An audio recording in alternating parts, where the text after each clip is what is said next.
Cherry red is nothing but a dream. But you want to see what it looks like when I'm dreaming about it?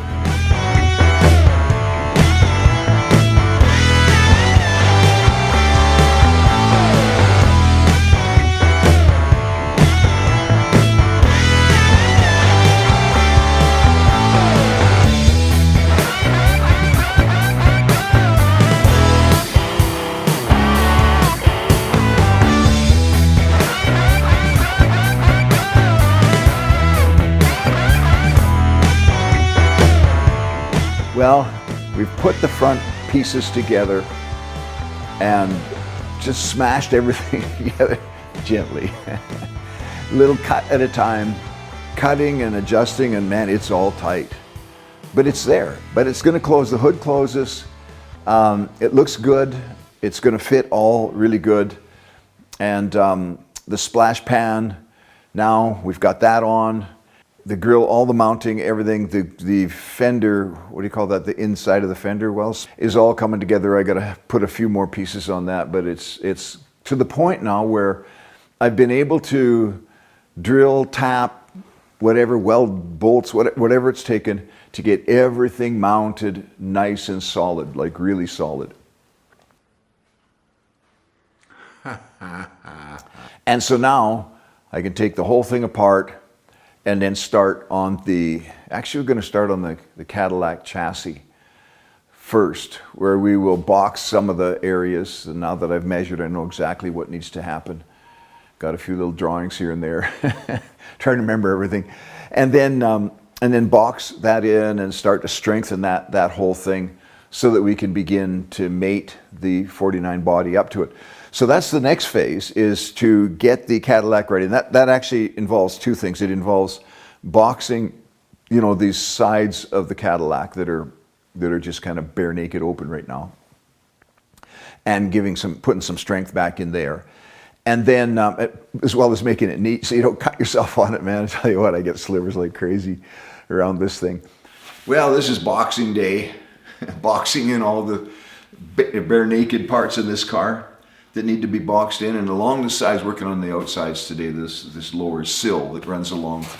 So when you're gonna figure out what to box it with, how strong to make it, how heavy to make it, what you do is you go to the scrap pile and you see what you got and you pull out what looks good and you go from there. Now I bought some 2x3 3/16 wall tubing to run along the side of this car, but then I get it home and it's like, man, that's really heavy. So I decided I would just split it in half and split it right lengthways with a zip disc. It takes a few minutes, but just put the camera on high speed, right? And it seems to go way faster. And then did one side 1/4 of an inch, the lip on the channel, the other one is 1.25 inches, so that it would actually fit in and butt up against this little ridge that runs down the side, partway up this empty spot. And so that's all going to work real good. I like the way that's fitting in there. I like the weight of it. It's, half as what it could have been, and it's not as bulky. I didn't want to make it bulky. At the back end, if I get too wide, then that Chev body isn't going to fit. It actually fits like really close. There's not much tolerance there. The front, I've got a couple inches extra. For some reason, the 49 Chev is 4 or 5 inches wider at the front than it is at the back of the floor. But they're allowed to make it however they want, right? Just so long as it looks good when it's driving out of the shop here. So these are the pieces that I chose. The long beam channel kind of thing to weld in here, and that'll give it its main strength. And then boxed it up.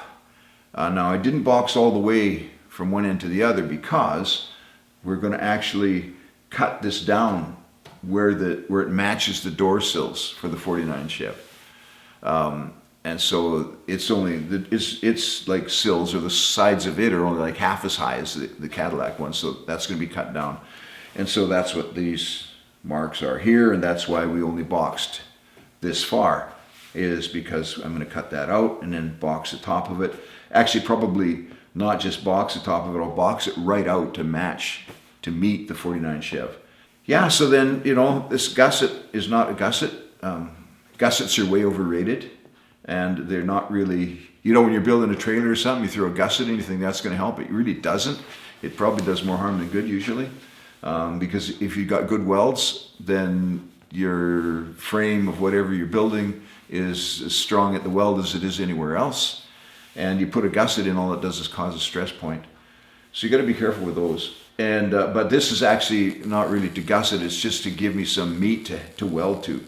And it's quite a bit thinner, but just heavy enough that I can weld. The cool thing about putting in something a little bit heavier, you know, you get tired of welding 20 gauge to 20 gauge, especially butt welds. I mean, you're just ticking away, you know, with a MIG welder especially. But this stuff, you can actually like run a nice bead because you can throw the heat towards the heavier piece and then just kind of draw in the lighter piece. And that way you can just run all the way down there. And so it makes it a lot easier to weld, especially when you get something as heavy as that channel. You just throw the heat towards it and let it kind of puddle over onto the light metal, and you just make a nice weld all the way along there. So yeah, but again, you gotta love welding, right? So the other pieces, yeah, the pieces for boxing this, 25-inch long piece here, 14-inch long piece at the front, and that's about it. And I got one more side to do tomorrow, and then we're gonna be looking good. And tomorrow, I'm gonna get more Christmas presents from Rock Auto. There'll be the seal for the transmission and the gaskets for the exhaust. So I'll actually be able to climb under this thing, hook up the drive shaft, the exhaust, and everything is going to be finished under there. Well, you know what? Only a couple more days and I'll have this all boxed and everything cleaned up, and then can start working on body panels on the 49. I'm looking forward to that. It's just a mess along the bottom, eh? The rocker panels and the bottoms of the fenders and stuff. It's just really a mess. So those are going to have to be totally rebuilt, and then we'll get into some of the other metalworking tools here. Besides just welding and grinding, that gets old in a hurry. I got a good exhaust system in this shop. Mine just cold outside. I think this weekend, today's Friday, it's going to go down to -30, -32. So I don't want to be sucking too much cold air in here because it just comes on the floor, right? Just freezes your feet, freezes your butt if you're sitting on the concrete. You know, this project would be going a lot faster if I didn't have a full-time job. And my full-time job is more than full-time. And it's all like video media work. So I start that at 6 in the morning. My wife and I are trying to keep the eating down. So we've been eating one meal a day in the middle of the afternoon. Oh man, I get so hungry. I get up in the morning like, where's breakfast? And then hopefully head to the garage after that and get here till, what is it now? It's 8 o'clock. I'll go in and, you know, have a drink of juice or something. And then get ready to unwind and maybe download these video files. Get them ready so I can stick them in episode 10. Episode 10 is just about ready to go, but I wanted to get pictures of all of this stuff. Because just me standing there talking, you just talk to yourself. And one more thing, dreams really do come true if you work hard enough on them. You know, if I had another life, you know what I'd do? I would, and I used to do this when I was a kid, is I would go around and pick up projects that are half finished. Some guy's dream that he never finished. And I think they're like that now too. I try not to pay attention because I don't have any more room in my yard or my garage, but it used to be, you know, you'd have some other guy, he'd built his 327 and put in his little coupe and you know, got it all together, but never did get it running because the paint and the body and didn't know how to weld or whatever. And you'd pick it up for, you know, 20 cents on the dollar. And then get the thing running, fix it up a little bit, and just get it to the point where it was really appealing. Like somebody could see some great potential in it, and you'd sell it and make good money. And, you know, it's kind of like his loss is my gain, right? And so the number of half-finished dreams, there's a lot of money to be made there. Part of the fun of it is learning new things, new skills. In fact, over the last, I don't know how many decades, because I'm an old guy now, I always figured it's a good thing for me to learn one like major skill, you know, every year. And for the line of work that I'm in, I've had to do that anyway. And so the next one that I'm going to learn is upholstery sewing. So I bought an old sewing machine. It's for $400. It's sitting in the basement there.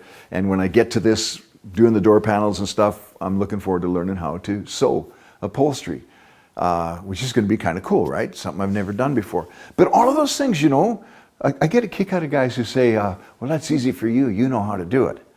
And I'm like, what? I didn't know how to do it before I knew how to do it, right? I didn't know how to do it before the first time I tried it. There's so many things in life we have to do without any previous experience, right? Like getting married, like having a baby.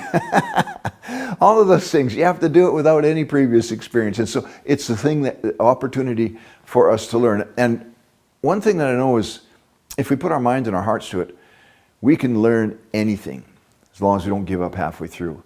And so you gotta measure, like, am I really gonna learn this? Am I really gonna do this? Am I really gonna use this sewing machine? Well, I shouldn't buy it if I didn't, right? But I'm determined I will never give up on a project, never have a half-finished project, never abandon a project. And it's a grind, isn't it? Some days it's a grind. You got to get up and get out here, and you know, it looks at, I've been cutting and welding for weeks, and I got to cut and weld again today. I hate that stink, you know. This Cadillac it's zinc, you know, like zinc metal, right? Galvanized or whatever it is, dipped, and then it's painted, and so that's all burning up while you're welding. And then the other car is all rusted. Well, that makes a big stink too.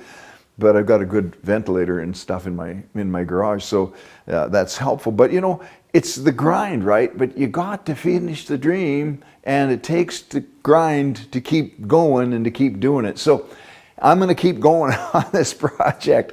I want you to keep going on your project.